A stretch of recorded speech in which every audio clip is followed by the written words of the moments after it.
வீட்டில் இருக்கிற அவருடைய மகனாரிலிருந்து படி டம்ளர் சொம்பு முதல் கொண்டு அத்தனையும் நாவுக்கரசர் பேர் கொண்டு எழுதி வைத்திருக்கிறார் அப்படிங்கிறார். அப்போ அவருக்கு 2 மகன்களா இருக்கிறாங்க. மூத்த திருநாவுக்கரசு, இளைய திருநாவுக்கரசு. 2 திருமகனாருக்கு ஒரே பேர். வீட்டில் இருக்க சொம்பு இது என்ன? Thirunavukkarasar jug, Thirunavukkarasar cellphone, Thirunavukkarasar pencil, Thirunavukkarasar காப்பு, எல்லாத்திலும் திருநாவுக்கரசர். இந்த வேட்டி திருநாவுக்கரசர் வேட்டி, இது திருநாவுக்கரசர் துண்டு. இப்படி அனைத்திலும் திருநாவுக்கரசர் இருக்கிறார். ரொம்ப இருக்கிறார். அவர் எங்க இருக்கிறார்? அருகில் பக்கத்துல தான் இருக்கார். இப்போதான் இங்க போனா இருப்பான். அப்படியா, சரின்னு போகிறார். அங்க போனோடனே அடியாவர் வணங்கி, அப்பர் பெருமான் அனைவருக்கும் முன்னாடி வணங்குவார். வயதில் முதியவர், ஆனா வேடம் மட்டுமே அவருக்கு தான், வயசு வித்தியாசம் கிடையாது. அடியார் வந்திருக்கிறார் சொன்ன உடனே அப்பூதிகளை வணங்குறதுக்கு முன்னமே நாவுக்கரசர் முதல்ல வணங்குறார். வணங்கி வணங்குகிறார், அப்பூதிகளை வணங்குகிறார். இங்க மனைவியில இருந்து ரொம்ப மகிழ்ச்சி அடைஞ்சன சொல்றார், ஏப்பா வழியில பார்த்தேன், தண்ணீர் பந்தல் நிறைய இருந்தது, இதெல்லாம் உன் பேர் எழுதாம வேறொரு பேரை எழுதிருக்கே, என்ன காரணம் கேட்கிறார். உடனே கோவம் வருது. தன்னுடைய குலதெய்வமாக நினைக்கிறோம் நாவுக்கரசர் பெருமான, நாம் குருநாதராக, நாம் கும்பிடும் தெய்வமாக, எனக்கு வாழ்லே அவர் தான் அப்படின்னு சொல்லி குடும்பமே நாவுக்கரசர் பெருமான மேல வாழ்ந்துட்டு இருக்கிறாங்க. ஒரு நாள் பார்க்க கிடையாது. அப்பூதியடிகளார் ஒரு நாளும் திருநாவுக்கரசரை நேர்ல பார்த்ததில்லை. அவருடைய பெருமையை அறிந்து அவர் மேல் பக்தி கொண்டவர். பக்தி அவ்வளவு சிறந்த பக்தி. இவர் யார் சாதாரண இல்ல, அந்தனரில் மேம்பட்டவர். அந்தனர் சொல்ல முடியாது, வேதியர், சிவாச்சாரியார், ஐயர்னு சொல்லுவோம் பாருங்க. இதிலெல்லாம் மேம்பட்டவர் குலத்தில் வந்தவர், அந்தனர் குலத்தில் வந்தவர் பெருந்தகையார். அவர் அப்பர் பெருமாள் அவ்வளவு கடந்த அன்பு. வேறொரு பேர் வச்ச வேறொரு பேர் சொன்னோன்னே அவருக்கு கேட்க முடியல. பெருமை சொல்ற அப்போதைய பெருமை நாயன அப்பர் பெருமானுடைய பெருமைகளை சொல்றார். சூளையினால் ஆட்கொண்டு இறைவன் திருவிழால வந்தவர், அவருடைய பேரா வேறொரு பெயர். கல்லோடு கட்டி கடலில் போட்டாங்க, கல்லையே மிதக்க வைத்து கரையேறிய பெருமான வேறொரு பெயர். வேடத்துல மங்களமாம் வேடத்துல இருக்கிறீங்க. மங்களம்ன்றது சிவபெருமானுடைய வேடம். மங்களமாம் இந்த வேடத்துல இருக்கிறீங்க, உங்களுக்கு தெரியாதா எங்க இருக்கிறீங்க, நீங்க தான் யார் சொல்லும் அப்படின்னு கோபமா கேட்கிறாரு. ஏன்னா தன்னுடைய குருநாதரை, தன் குல தெய்வத்தை வேறொரு பேர் சொன்னதுக்கே அவருக்கு கோபம் வருகிறது. வேறொரு பேர் சொன்னதுக்கே கட்டுமையா பேசுறாரு. ஏன்னா வேடத்துல இருக்கிறவங்க அப்பர் பெருமான தெரியாம இருந்திருக்க முடியாது. மங்களமா வேடத்துல இருக்கிறீங்க, எங்க இருக்கிறீங்க, நீங்க யார், எப்படி நீங்க சொல்லலாம்னு கேட்கிறார். அப்பதான் சொல்றாரு, நான் எதுக்கும் கிடைத்தில்லாத இறைவனால் சூளை நோயால் ஆட்கொண்ட அதே சிறுமியே நான் தான்பா அப்படின்றார். அப்படியே அவருக்கு உடம்பெல்லாம் சிலிர்த்து போது, கைமணி அப்படியே அப்பர் பெருமான் சரணகமனம் பண்றார். ஓடுறார், பாடுறார், குதிக்கிறார். அவரால் ஒண்ணும் பண்றது தெரியல. தன் தெய்வமே தன் வீட்டுல முன்னாடி நின்றுட்டு இருக்கிற ஓடுறாரு, குதிக்கிறார், கூத்தாடுறார். வீட்டுல இருக்க மனைவி கூப்பிடாரு, குழந்தைய கூப்பிடாரு, எல்லாரும் சொந்தக்காரங்க எல்லாம் கூட்டி ஓடுறார். இப்படி மின்னல் வேகத்துல ஓடுறார். உடைய எல்லாரும் இழுத்து வணங்க வைக்கிறார். வணங்கின உடனே அவருக்கு ஒரு ஆசை, அப்பர் பெருமானுக்கு இங்க அமுது செய்யணும். அன்பருடைய விருப்பத்தை ஏற்று இறைவன் சரின்னு சொல்றார். அப்பர் பெருமான் சரின்னு சொல்றார். நல்ல கரியமுதுன்னா காய்கறிகள். இது அன்பரன் மேற்கொண்டு வச்சுக்கணும். ஏன்னா கரியமுதுன்னு வரும்போதே யோசிச்சேன், சில அன்பர்கள் இல்லை கரியமுது ஆகா என்ன கறி போடலாம் இன்னைக்கு அப்படின்னு நினைக்க தோணும். அதனால கறி என்பது காய்கறி. உணவு படைச்சு காய்கறிகள்ல எத்தனை விதங்கள் செய்ய முடியுமோ எல்லா விதமான கறிகள் அமைத்து விதவிதமா செய்த விருப்பமோடு செய்யறாரு. இதுல என்ன விருப்பம்னா, இப்ப நயனார் புராணம் பார்க்கும்போதெல்லாம் ஒவ்வொரு நயனா தனித்தனி பார்த்தோம். விருப்பமுடன் அமுது செய்யணும், விருப்பத்தோடு சமைக்கணும். அப்ப விருப்பத்தோடு சமைக்கும் பொழுது அந்த சாப்பாடு சுவையாக மாறிடும். விரும்பி அன்பர்கள் பணிவாரம் செய்யும் போது இறைவனுக்கே திருவமுது செய்த பலனாயிடும். இறைவனுக்கு பண்ணதை விட ஒரு பலன் அதிகம். அப்படி அமுது செய்யறாங்க. சாப்பாடு எல்லாம் செய்தாச்சு. நாவுக்கரசர் பெருமானும் அமுது செய்ய போறாங்க. அடியாறு திருவமுது குருத்தி இலையை பறிச்சுட்டு சொல்லி தன்னுடைய மூத்த பையனை அனுப்புறாரு. குருத்தி இலைனாக்க இலை விரியாம அப்படி சுருண்டு இருக்கும் பாத்தீங்களா, அதான் குருத்தி இலை. அந்த குருத்தி இலையை பறிச்சுட்டு சொல்றாரு. அந்த குருத்தி இலையில அடியாறு திருவமுது பண்ணுவது மிகவும் சிறந்தது. சாதாரணமா இலைய போடுறத வரைக்கும் குருத்தலையில பண்ணணும். ஏன்னா அதுல எதுவுமே ஒரு பூச்சி உட்காந்துருக்காரு, சுத்தமானது, இளம் தளிரா இருக்கும். அந்த குருத்தலையில பறிச்சுட்டு மூத்த மகனார அனுப்புறார்.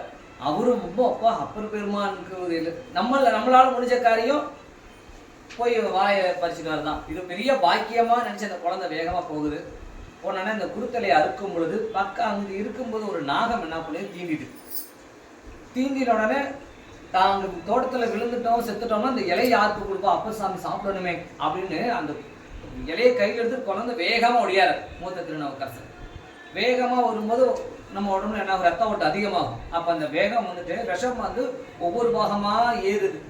உள் உறுப்புகள்லேருந்து, ரத்தத்துலேருந்து, சதைகள்லேருந்து, நரம்புகள்லேருந்து எல்லாமே ரத்தம் ஏறி தலை வரைக்கும் விஷம் ஏறி அம்மாவுடைய கையில் கொடுத்து வாசல்லே விழுந்துடுறார், இறந்துடுறார்.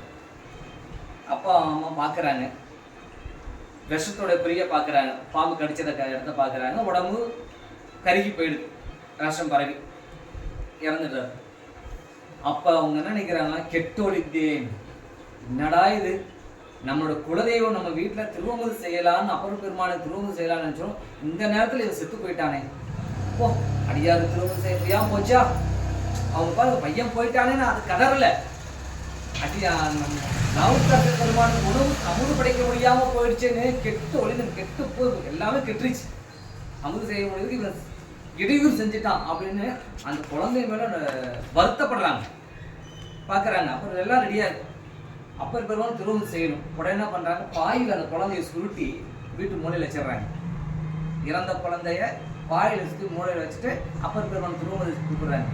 அமுது செய்து என் குடி முழுதும் உய்யக்கொள்வீர். அப்போ அமுது செய்தால் அந்த குழந்தை வீட்டு அந்த வீட்டை எப்படி இளவு காரியம் நடக்கும், மங்களகாரியம் தானே நடக்கும்.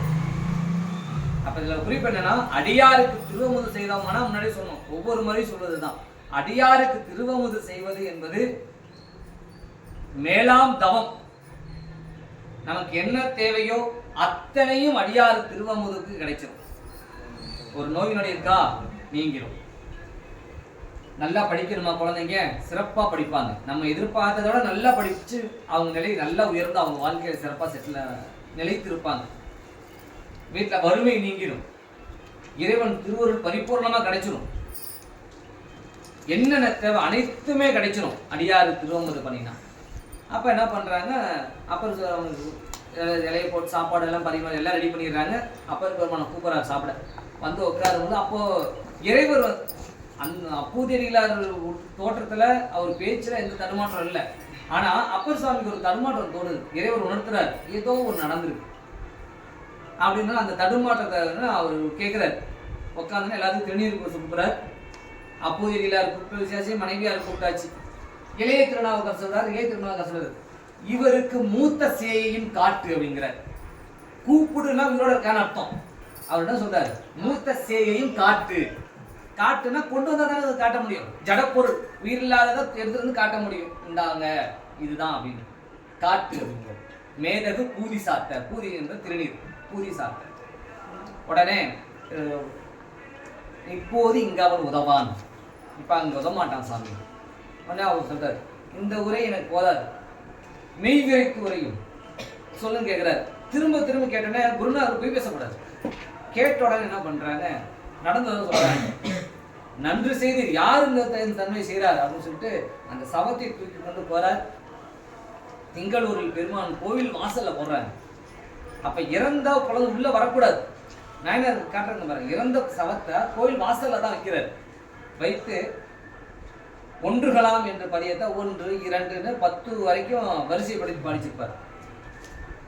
அப்பூதியர் சொல்லுவோம், பாவிசை பதியம் பாடி பணிவிடம் பாற்று வைத்தார் அப்படின்னு அப்பூதியடிகள் என்ன புராணத்தில் வரும். ஒரே வரல பிடிச்ச மாதிரி இருக்கும்.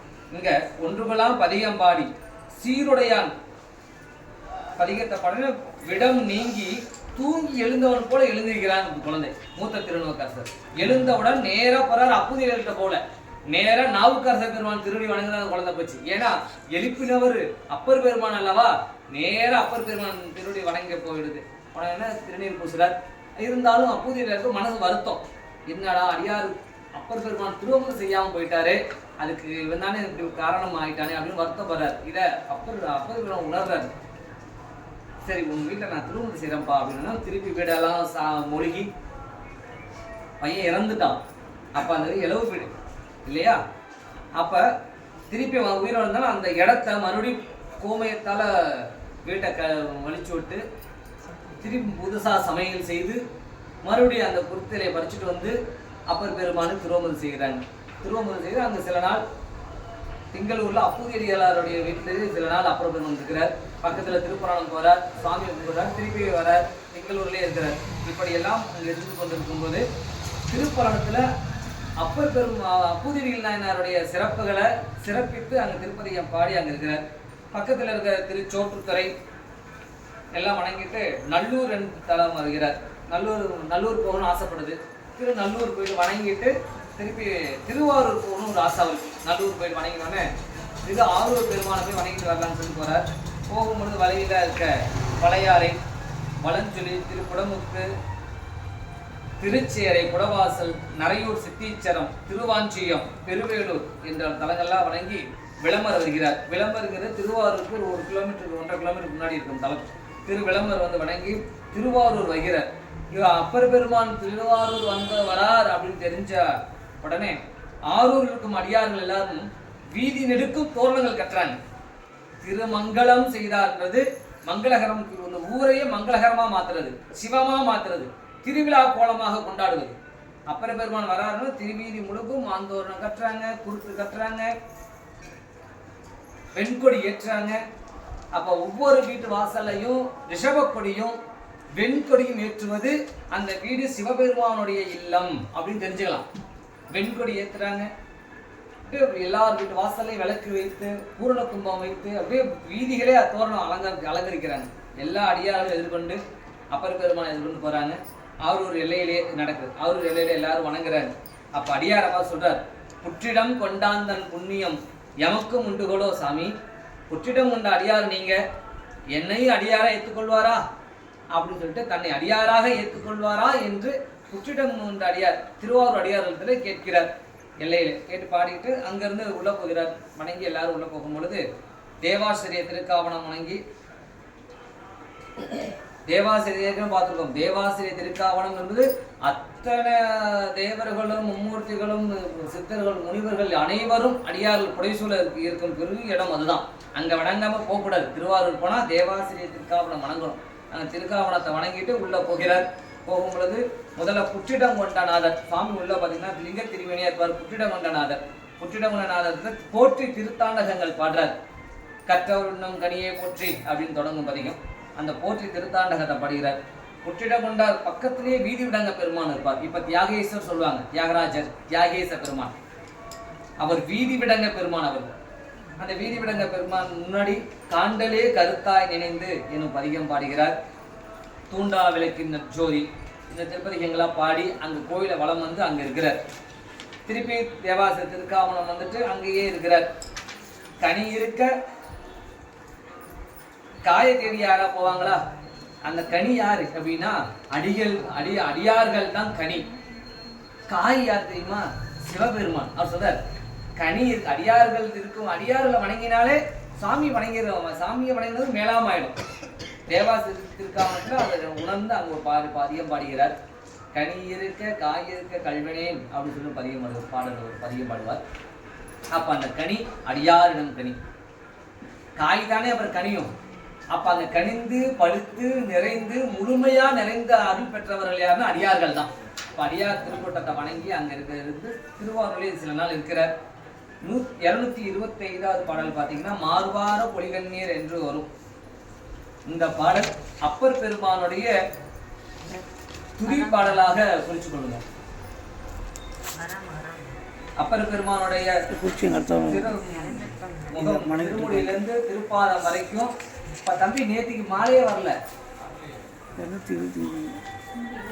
மாலை கொண்டே வரல. நீங்க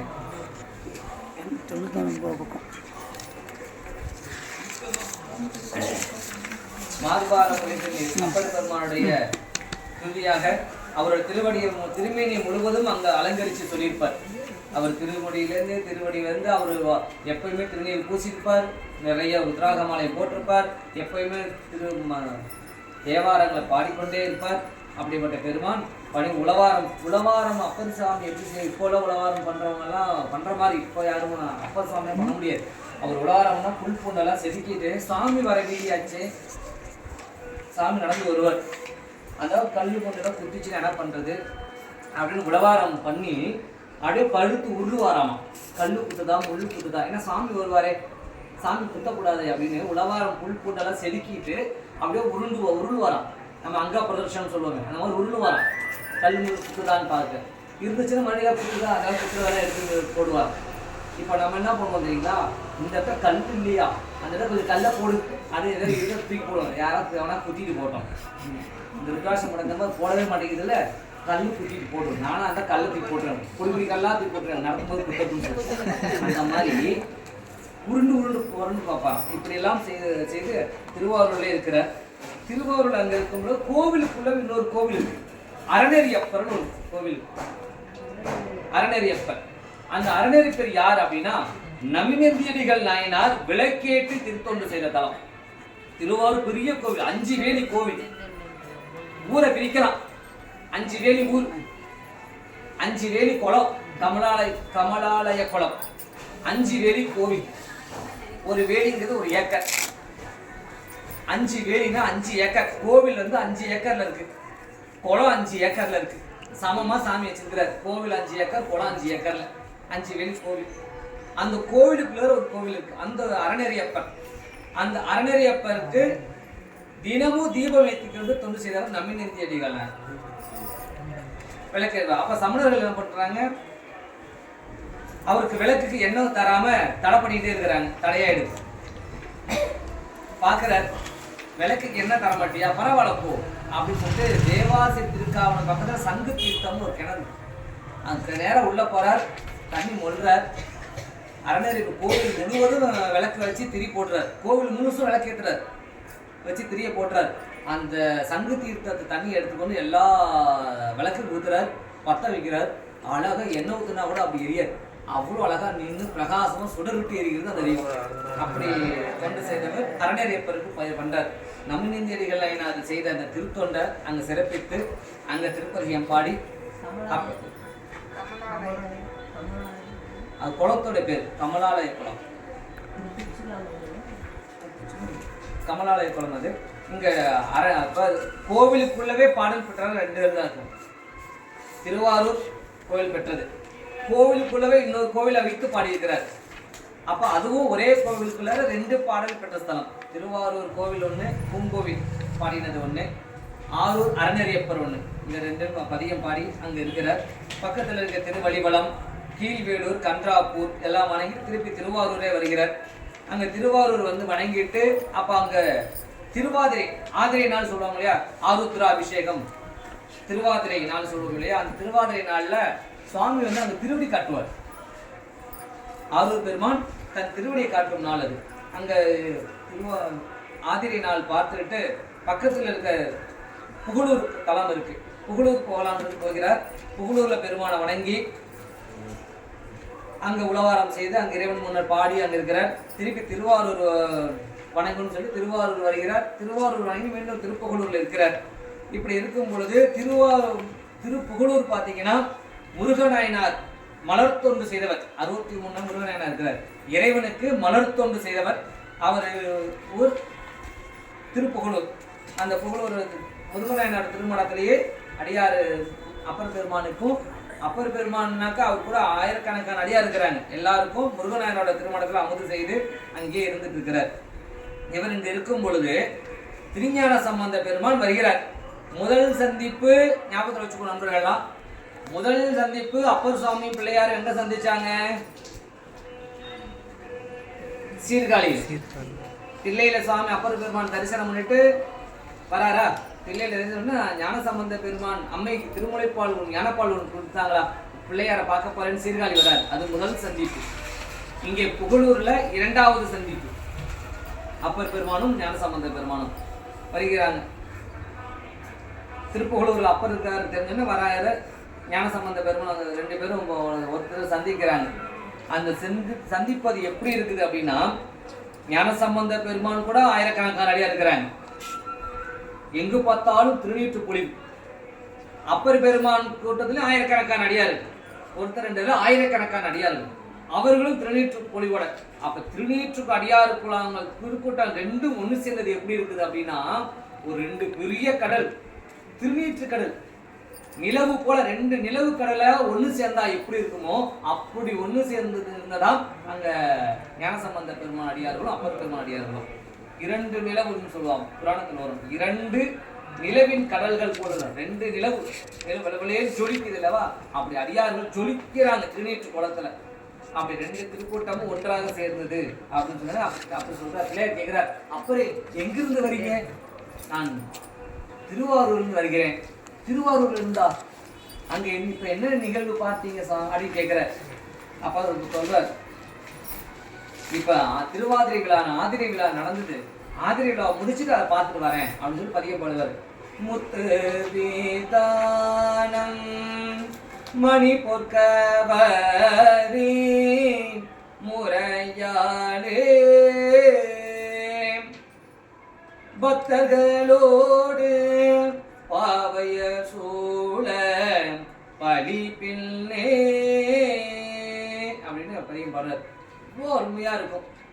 இந்த பதியம் பாடணும்னா ஆரூர் பெருமான் உடனே பார்க்கணும்னு சொல்லிட்டு அவர் புகழூர்ல கூட சாமி பார்க்க போகல பிள்ளையார்.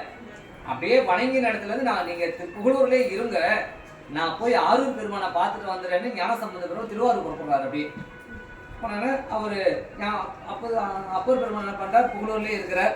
புகழூர்ல அங்க இருக்கும் பொழுது அங்க பக்கத்துல இருக்க திருச்செங்காட்டங்குடி, திருநள்ளாறு, திருமருகல் போன்ற தலங்கள்லாம் வணங்கிட்டு பிள்ளையார் வருவதுக்குள்ள, ஏன்னா பிள்ளையாரும் போகும்போது வழியில உள்ள தலங்கள்லாம் வணங்கிட்டு தான் போவாரு. அதனால பிள்ளையார் வருவதற்குள்ள இந்த தலங்கள்லாம் பாடிட்டு புகழூர் மடத்திலே வந்து சேர்ந்து இருக்கிறார் அப்ப சுவாமிகள். ஞானசம்பந்த பெருமானும் புகழூர் வந்துடுறார். அப்ப முருகநாயனார் திருமணத்துல பக்கத்துல செங்காட்டங்குடி இல்லையா, அங்க வள்ளலார் சிறுத்தொண்ட நாயனார் இருக்கிறார். எவ்வளவு சிறப்பாங்க, வள்ளலார் குறிப்பு போட்டுக்கோங்க, வள்ளலார். அந்த வள்ளலார் 242வது பாடல். சிறுத்தொண்ட நாயனார் அங்க மடத்துல இருக்கிறார். யாரோட மடத்துல? முருகநாயனாரோட மடத்துல இருக்கிறார். பக்கத்துல நீலநக்க நாயனார் இருக்கிறார். நீலநக்கர் யார் அப்படின்னா சிவபூஜை பண்றவர். நல்லா பார்த்துக்கோங்க, நீலநக்க நாயனார் சிவபூஜை பண்றார். அவர் வேதியர் அவர். சிறுத்தொண்ட நாயனார் அடியாருக்கு திருவமுது செய்தவர். முருகநாயனார் மலர் தொண்டு செய்தவர். 3 இருக்கிறாங்க. ஞானசம்பந்த பெருமான் கூடவே ஒருத்தர் இருப்பார், திருநீலகண்ட யாழ்ப்பாண நாயனார். ஞானசம்பந்த பாட பாட யாழ் வாசித்துட்டே இருக்கிறாங்க. அப்ப பாட்டு இசை பாடுறவங்க இருக்கிறாங்க, இசை வாசிச்சு பாடுறவங்க இருக்கிறாங்க, மலர் தொண்டு செய்தவர் இருக்கிறாரு, அடியார் திருவமுது செய்தவர் இருக்கிறாரு, சிவபூஜை பண்றவங்க இருக்கிறாங்க, பிள்ளையார் இருக்கிறாரு, அப்ப சுவாமி இருக்கிறாரு. அப்ப எல்லாம் ஒன்னா இருந்த திருமணத்துல எத்தனை அடியார் இல்லை, ஆயிரக்கணக்கான அடியாருக்கும் முருகநாயகர் மடத்துல திருமுது செய்தாங்க இருக்கும்போது அப்ப எல்லாம் கலந்து பேசிக்கிறாங்க. தொண்டுகளிலேயே எந்த தொண்டு சிறந்த தொண்டு?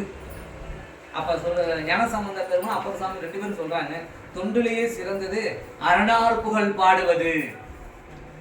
அரணார் புகழ் பாடுவதுதான் தொண்டிலேயே பெரிய தொண்டு. அவ்வளவு கழி போடுறாங்க. அத்தனை அடியார் அரகர அரகர அரகர அரகர அரகர உணக்கம் செய்கிறார். அப்ப யாரும் கோச்சுக்கல, ஏப்பா நான் சாமிக்கு விடியற்காலம் பூ மலருக்கு முன்னாமே மலர், பூ, கொடி, பூச்செடி, பூ, நீர், பூ, பலவிதமான பூக்கள்ல போறேனே, அப்ப என் தொண்டு குறைவா? குங்குலி என்ன கேட்கலாம், எப்ப நான் சாமிக்கு சாம்பிராணி போட்டு இருந்தேனே, குங்குலிய தூபம் போட்டனே, அப்ப அந்த தொண்டு குறைவானதா? நான் அடியாறு திருமுது பண்ணிட்டு இருந்தேனே, அந்த தொண்டு குறையா? நான் சிவ பூஜையை ஒரு நாளைக்கு 6 காலம் செய்தனே, இந்த பூஜை குறைவானதா? யாரும் கேட்கல. ஏன் அப்படின்னா எல்லா தொண்டுகளும் சிறந்த தொண்டா இருந்தாலும் தலை சிறந்த தொண்டு சாலம் மிக்க உயர் திரு தொண்டு. இது ஞானசம்பந்த பெருமான் புராணத்துல வரும். சாலம் மிக்க உயர் திரு தொண்டு. எல்லாம் அடைமொழி பெருசுதான். சாலம்னாலும் உயர்ந்தது, மிக்க உயர்ந்தது, சால மிக்க உயர்ந்தது. அப்படிப்பட்ட பெரிய தொண்டு என்ன அப்படின்னா அரணார் புகழ் பாடுவதுதான் அப்படின்னு சொல்லி அங்கெல்லாம் நாயனார்கள் எல்லாம் இருக்கிறாங்க. அங்கிருந்து இப்போ 2 பேரும் நீலநக்க நாயனார், முருகநாயனார்லாம் ஞானசம்பந்த பெருமானோட சேர்ந்து திரு அம்பர் மாகாளம் போறாங்க, திருக்கடவூர் போறாங்க. திருக்கடவூர்ல குங்குலிய கலிய நாயனாருடைய தலம். அங்க போனா அங்க குங்குலிய கலிய நாயனாருடைய மடத்துல எல்லா அடியாருக்கும் ஞானசம்பந்த பெருமான் அப்பர் பெருமானோட அடியார்களுக்கும். ஏன்னா இப்போ 2 பேரும் ஒன்றா போகிறாங்க தலையாத்திரை. ஞானசம்பந்த பெருமானும் அப்பர் சாமி ஒன்றா தலையாத்திரை மேற்கொண்டு போயிட்டு இருக்கிறாங்க. அப்போ திருக்கடவுரில் குங்குளி கலைஞருடைய மடத்தில் 2 அடியார் கூட்டத்துக்கும், ஆயிரக்கணக்கான அடியார் கூட்டத்துக்கும் அமுது செய்து அங்கே நாயன்மார் இருக்கிறாங்க, பரமாச்சாரியார் இருக்கிறாங்க, எல்லாம் அங்கே செய்து அங்கே இருக்கிறாங்க. அங்கே இருக்கும் பொழுது பக்கத்தில் திருக்கடவுர் மயானம், திரு ஆக்கூர் எல்லாம் வணங்கி கொண்டு திருவீலிமிழலை வராங்க. திருவீலிமிழலை மிக சிறந்த தலம். சிவபெருமான் திருமணமான தலம். அங்கு அம்மை சுவாமி பார்த்தீங்கன்னா மாப்பிள்ளைநாதர் மாப்பிள்ளை சுவாமிகள் அவர். அம்பாள் கோகிலாம்பாள். சாமி கருவறையில பார்த்தீங்கன்னா மணக்கோலத்துல தான் இருப்பார். திருமண கோலத்துல கருவறையில எப்பயுமே திருமண கோலத்துல தான் சாமி இருப்பார். அங்க இருக்க விமானம் விண்ணிலி விமானம் சொல்லுவாங்க. விண்ணிலி விமானாக்க மண்ணுலகத்துல கட்டின மனிதர்களால கட்டின விமானம் கிடையாது. தேவலோகத்திலேருந்து வந்த விமானம், அதான் விண்வெளி விமானம். அது அங்க உள்ள சுவாமி தான் மகாவிஷ்ணு 1000 மலர்களால அர்ச்சனை பண்ணி சுதர்சன சக்கரத்தை பெற்ற தலம் அது. சாமி பெருமாள்கிட்ட சக்கரம் கிடையாது, சிவபெருமானுடைய திருவடியில இருந்தது அந்த சுதர்சன சக்கரம்.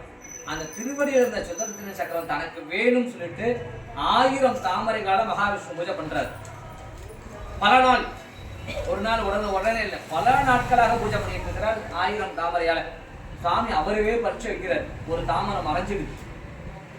அவர் நினைச்சா மாயமா வரவச்சிருக்கலாம், இல்லையா சாமி சிவ பூஜைக்கு தானே எழுந்து போய் குளத்துல போய் பறிச்சுட்டு வந்திருக்கலாம். அது 2மே செய்யல. பூஜைக்கு உட்காந்துட்டா எந்திரிக்க கூடாது அப்படின்றதுனால ஒரு பூ குறையுதே அதுக்கு தன்னோட கண்ணையே மலரா பாவிச்சு கண்ணையே எடுத்து தாமரையா நினைச்சு பூஜை பண்றாரு. அதான் மலர்விழி கண்ணன். கண்ணனே அப்பதான் மலர்விழி கண்ணன். கண்ணன்னு பேர் அதுக்கப்புறம் தான் வந்துச்சு. கண்ணையே கொடுத்ததுனால கண்ணன், மலர்விழி கண்ணன், இதெல்லாம் அப்பதான் பெருமாளுக்கு மகாவிஷ்ணு அப்பதான் பேர் வந்தது. தன்னுடைய சுதர்சன சக்கரத்தை இறைவன் கொடுக்கிறார் பெருமாளுக்கு. அந்த தலம் திருவீலிமிழலை தலம், மிக சிறந்த தலம், அற்புதமான கோகிலாம்பாள் அம்பாள். மணக்கோலநாதர் சுவாமி, சாமியோட பெயர் எப்பவுமே மணக்கோலத்துல இருப்பார். மணக்கோலநாதர் அம்பாள் பேர் கோகிலாம்பாள். இறைவருக்காங்க. இப்போ நம்ம கல்யாணத்துல பாத்தீங்கன்னா முகூர்த்தக்கால் அரசாணி கோல் நடுவாங்க கல்யாணத்து அன்னைக்கு. அந்த கருவறையில பாத்தீங்கன்னா அரசாணி கோல் இன்னமும் இருக்கும், அந்த கோல் இருக்கும். சாமி மணக்கோலத்திலே இருப்பார். அவருடைய சிறந்த தலம் திருவீலிமிழலை. அங்க ஞானசம்பந்த பெருமானும் அப்பர் பெருமானும் தன் அடியார் கூட்டத்தோடு அங்கே இருக்கிறாங்க. அங்கேயே சில நாள் இருக்கிற சாமி போய் வணங்குறாங்க.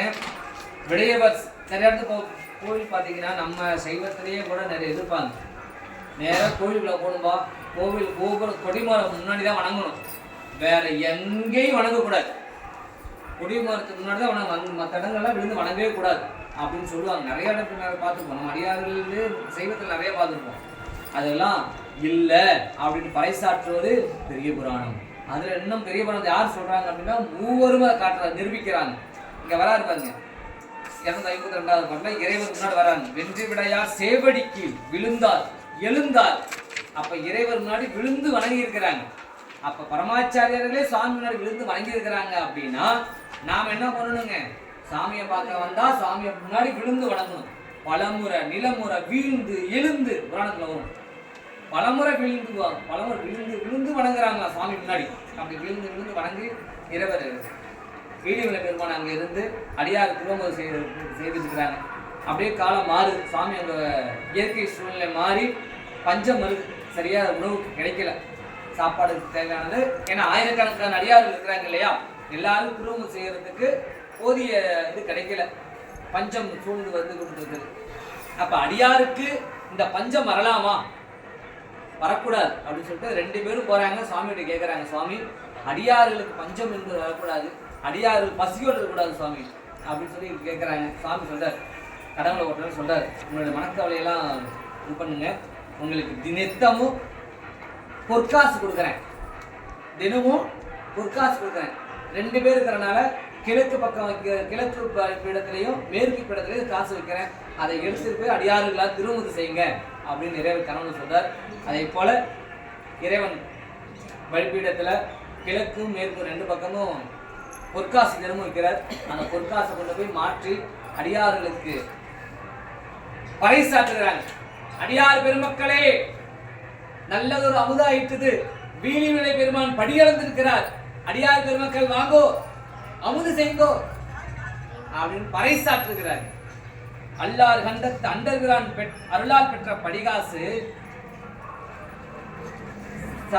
பல்லார் பரமன் அடியாரானார்கள் எல்லாம் எய்தி உண்க என்று சொல்லால் சாற்றி பறைச்சாற்றி சோறிட்டார். சோறிற்றவர்கள் துயர்கள் தீர்த்தார். இதுல பாத்தீங்கன்னா எல்லா இடத்துலயும் பாத்தீங்கன்னா இவ்வளவு சிறப்பு. அடியார் திருவமுது அப்படின்னா இப்ப நம்ம திருவமுது பண்றோம் அப்படின்னா இது நம்ம உடனே செய்ததுல உடனே நடக்காது. நாம் முன்விரைவில் செய்த அந்த மேலை தவம், நம்ம முன்னாடி பல ஜென்மத்துல சிவ கைங்கரியம் சிவபுண்ணியம் நிறைய பண்ணியிருப்போம். அந்த பலன் தான் அடியாருக்கு திருவமுது செய்ய முடியும். இல்லைன்னா நேரம் எப்பா கோவில் இன்னைக்கு அன்னதானம் பண்ணிடலாமா அப்படின்னு போயிருப்போம். அதுக்கே பல ஜென்மம் புண்ணியம் இருக்கணும். நீங்க கோவில்ல அன்னதானம் பண்றோம் அப்படின்னாலே என்ன பண்ணணுங்க, பல ஜென்மம் புண்ணியம் அணிந்திருக்கணும். அதுவே அடியார்களுக்கு திருவமுது செய்யணும் அப்படின்னா எண்ணில் அடங்கா புண்ணியம் அணிந்திருக்கணும். சாமிக்கு பண்றதை காட்டிலும் அடியார்களுக்கு திருவமுது பல காலம், எண்ணில் அடங்காத காலம் அவர்கள் அந்த தவம் பண்ணியிருந்தா, சிவ புண்ணியங்கள் சிவ கைங்கரியங்கள் செஞ்சிருந்தாதான் அடியார்களுக்கு திருவமுது செய்ய முடியும்.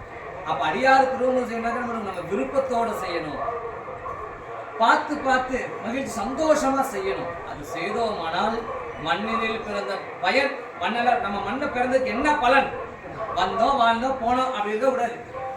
மண்ணில் பிறந்ததுக்குரிய பயன் என்ன, அண்ணலார் அடியார் தம்மை அமுது செய்வித்தல். அடியார்களுக்கு திருவமுது செய்வதற்காக தான் நம்ம பிறப்பெடுத்திருக்கிறோம். இறைவன் திருவடியை பணிவதற்கும் அரணார் அடியாருக்கு திருவடி பணிவதற்கும் அடியாருக்கு திருவமுது செய்வதற்காக தான் இந்த பிறவி எடுத்திருக்கோம். எனக்கு சொந்த வீடு வேணும், காரு வேணும், நகையெல்லாம் வேணும்னு யாருங்க, அதெல்லாம் அதுக்காக நம்ம வரல. நம் பிறவியை நீக்கி இறைவனோட திருவடியை சேர்வதற்கு பெரிய உதவிகரம் எது அப்படின்னா அடியார்களுக்கு திருவமுது செய்வதும் அரணார் புகழ் பாடுவதும் அடியார்கள் கூடி ஒன்று சேர்ந்து இருப்பதற்கு தான் காரணம். இதால மட்டும்தான் சரிப்பா இத்தனை இருக்கு அப்படின்ட்டு. அடுத்து ஒரு சின்ன ஒரு செய்தியாக என்ன அப்படின்னா, நம்ம திருவிழிமலை சந்திப்பிலே நிறைவு பண்ண நினைச்சோம். சாமி வீழிமலை திருவமுதோட வந்து விட்டார். அதே போல அடியார் தெரிஞ்சுக்கிற ஒரு விஷயம் என்ன அப்படின்னா, அடியார்கள் காலை நேர உணவு அளிக்கிறது என்பது ஒரு காலம் ஒரு பக்கம் வைத்துக் கொள்ளலாம். அடியார்களுக்கு மதிய நேர உணவு அது அடுத்த வாரம் அமரோட வரும், அதில் சொல்லிடுறேன். எப்படி மதியான நேரத்தை சாப்பாடு போடணும் அப்படின்னா, நாட்கூருக்கு முன்னமே சாப்பிடணும். நாட்கூர்ங்கிறது 12 மணி. 12 மணிக்கு முன்னாடி நம்ம வீட்டில் ஒரு 20 அடியார் வராங்க அப்படின்னா 12 மணிக்கெல்லாம் அடியார்கள் சாப்பிடணும், நம்மளும் சாப்பிடணும். அப்படி சாப்பிட்டா திருவருள், இல்லையே குற்றம் வந்து சேர்ந்தோம். நான் 1:30 மணிக்கு தான் சோறு போடுவேன், நான் 2 மணிக்கு தான் சோறு போடுவேன், நான் கரெக்டா 1 அடிச்சாதான் சோறு போடுவேன்னு போட்டோம்னா அது திருவமுதல்ல. அது என்ன ஆயிடுங்க, குற்றம் ஆயிடும், குற்றம் அமுதம் ஆயிடும். எதனாலன்னா அதுதான் சிறப்பு. அடியார்களுக்கு உச்சி காலத்துல, உச்சிங்கிறது சரியா 12 மணி உச்சியம் பொழுது அப்படிம்பாங்க தமிழ்ல. அந்த உச்சியம் பொழுது நாட்கூர், முன்னாடி அடியார்கள் சாப்பிடணுமா. அப்ப கால சாப்பாடு வேண்டாம். ஏன் அப்படின்னா அடியார்கள் பசித்து ருசித்து சாப்பிட வேண்டும். நான் காலைல 10 மணிக்கு 8 மணிக்கு சாப்பிட்டேன் அப்படின்னா 11 மணிக்கு சாப்பிட முடியுமா? வயிறு முட்டை சாப்பிடுவோமா? சாப்பிட மாட்டோம். சாப்பிட்டதே ஒரு மாதிரி இருக்கு, கொஞ்சமா போதும், இவ்வளோ வைங்க, ஒரு இட்லி 2 இட்லி வைங்க, எனக்கு கொஞ்சம் ஒரு கண்டிப்புலாம் போதும் போதும் போதும் அப்படின்போம். அப்படி சாப்பிடக்கூடாது. ஒரு அடியார்கள் சாப்பிட போறோம்னா காலையில நம்ம வயிற்ற காலி பண்ணிட்டு போகணும். அப்பதான் அவங்க குடும்பம் அவங்களுடைய துயரம்லாம் காலியாகும். நம்ம வயிறு காலியா அடியார்கள் சாப்பிட போனா அவங்களோட துயரம் எல்லாம் காலியா போயிடும். எவ்வளவு சிறப்பு பாருங்க அதுல. அப்ப நம்ம காலையில சாப்பிட்டோம், மதியம் நாட்குடும்பம் சாப்பிட முடியுமா? முடியாது. அப்ப அந்த காலத்துல என்ன பண்ணிருக்காங்க, காலையில எதுவுமே கிடையாது, உச்சி காலத்துல தான். அப்படி காலையில சாப்பிட்டாங்கன்னா ஒரு 7 மணிக்கெல்லாம் சாப்பிட்டுருப்பாங்க. 7 மணிக்கெல்லாம் உணவு எடுத்துருக்கணும். ஏதாவது சிற்றுண்டி போல உணவு எடுத்திருந்தா உச்சி பொழுதுல அடியாறு திருவமுது செய்யணும். அப்படி செய்யறவங்க இப்ப யாராவது இருக்கிறாங்க அப்படின்னா எமக்கு இருந்து ஒரே ஒரு அடியார் கூட்டம் மட்டும்தான் இருந்தது. இப்ப அதுவும் இல்லை. அதுவும் இறைவன் நம்பிகள் பெருமான் போதும் பணி நீர் செய்தது எம் உடனே வா அப்படின்னு தன்னோட அழைச்சின்னு போயிட்டார். வேற யாரும் நாட்கூர் பண்ணிட்டுதான் இதுவரைக்கும் நான் கேள்விப்படலை. நாட்கூருக்கு முன்னாடி 400 அடியா இருந்தாலும் சாப்பிட்டுருவோம் அந்த காலம். அப்ப அந்த காலங்கிற அது அந்த காலம் தான். அந்த காலம் அப்படின்ற மாதிரி இந்த காலத்துல நடக்குமான்றது தெரியல. 12 மணிக்கு முன்னாடி சாப்பிடுவோம். அப்படி இல்லம்மா, 7 பொழுதுங்கிறது நம்ம ஒரு 7 மணிக்கு சாப்பிடுவோம். 7-7:30 மணிக்குள்ள சாப்பிடணும். காலை அதே மாதிரி உணவு எடுத்தோம்னா சிற்றுண்டியா ஒரு 7 மணிக்கு எடுத்துடணும். உச்சி பொழுதுதான் நெய்ச்சோறு விதவிதமா 6 வகை சுவையோட சாப்பிட்டாங்க. உச்சியும் பொழுதுல தான் பண்ற மாதிரி வரும். இப்ப சிறுத்தொண்டனால உச்சி பொழுதுதான் சாப்பிட போட்டு பண்ணியிருப்பார். அதனால தான் அடியார் தேடி காலையில இருந்து தேர்றாரு, எங்கவே கிடைக்கல. சாமி வரார், உத்ராபதியாரா வரார். அது அடுத்த வாரம் பார்க்கலாம். அதே போல இதை நம்மளுக்கு ஏன் சில விஷயங்கள் நம்ம நடக்கணும் அப்படின்னா, ஒரு சின்ன ஒரு நிகழ்வு சாமி சொல்றாரு. வார ஒரு கதை உங்களுக்கு எல்லாம் நீங்க சொல்ல போகணும். பெரிய புராணம் இது சிறப்புரை. சிறப்பா நம்ம நாயனார் பத்தி பார்க்கலாம். சின்ன சின்ன செய்தி போல நமக்கு ஒரு விஷயம் தெரிஞ்சுக்கணும் அப்படின்னா வாரம் ஒரு குட்டி கதை ஒன்று சொல்ல போறாங்க. சாமி சொல்றாரு, எப்ப வாரம் ஒரு கதை சொல்லுங்கப்பா அப்படின்னு சொல்லிட்டு. இந்த கதை நமக்கு உறுதி தரும், நம்மளை மாற்றக்கூடிய கதை. என்ன அப்படின்னா, இப்ப நம்ம பார்த்தோம் சாமி இத்தனை பண்றார், அடியார் திருமுது பண்றாங்க.